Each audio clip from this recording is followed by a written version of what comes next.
Hi. జనరల్‌గా ఏదైనా problem మళ్ళీ మళ్ళీ వస్తుందంటే మీరు దాని మూలాన్ని సరిగ్గా తెలుసుకోలేకపోయారని అర్థము.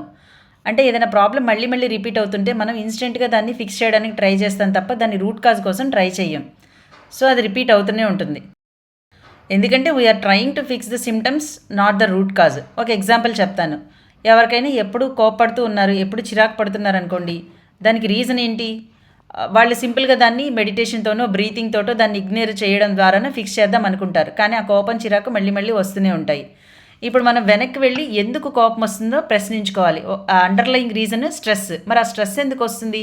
ఒకటి రిలేషన్‌షిప్‌లో ప్రాబ్లమ్స్ కావచ్చు, లేదా తన వర్క్ అట్మాస్ఫియర్‌లో సమస్యలు అయ్యుండొచ్చు. అక్కడ సమస్యలు ఎందుకొచ్చాయి? వాళ్ళు పర్సనల్ బౌండరీస్, స్పేస్ పెట్టుకోని కారణంగా. అంటే ఎదుటి వాళ్ళకి నో చెప్పని కారణంగా వీళ్ళ పర్సనల్ రిలేషన్‌షిప్స్ కానీ, ఆఫీస్ అట్మాస్ఫియర్ గానీ దెబ్బతింటుంది. వాళ్ళు నో ఎందుకు చెప్పలేకపోతున్నారు? బహుశా జాబ్ ఇన్‌సెక్యూరిటీ. ఇప్పుడు వీళ్ళకి నో చెప్తే నా జాబ్ ఏమవుతుందో? నా ప్రమోషన్ ఏమవుతుందో? నా ఫ్యూచర్ ఏమవుతుందో? లేదా రిలేషన్‌షిప్‌లో నో చెప్తే ఇప్పుడు నన్ను వదిలేసి వెళ్ళిపోతారేమో, లేకపోతే నన్ను వీళ్ళు పట్టించుకోరేమో, వీళ్ళ గ్రూప్‌లో నన్ను ఇంక్లూడ్ చేసుకోలేరేమో అని. సో, అండర్‌లయింగ్‌గా దీనికి రీజన్ ఏంటి? భయము. సో, ఇప్పుడు మనం కోపానికి రూట్ కాజ్ ఏంటి? భయము. రెండో ఎగ్జాంపుల్ చూద్దాం. ఆఫీస్‌కి రోజు లేట్‌గా వెళ్తున్నారు.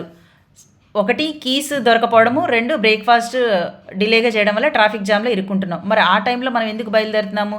ఇందాక చెప్పినట్టు మనకి కీస్ కనిపించలేదు, లేదా బ్రేక్‌ఫాస్ట్ డిలే అయింది.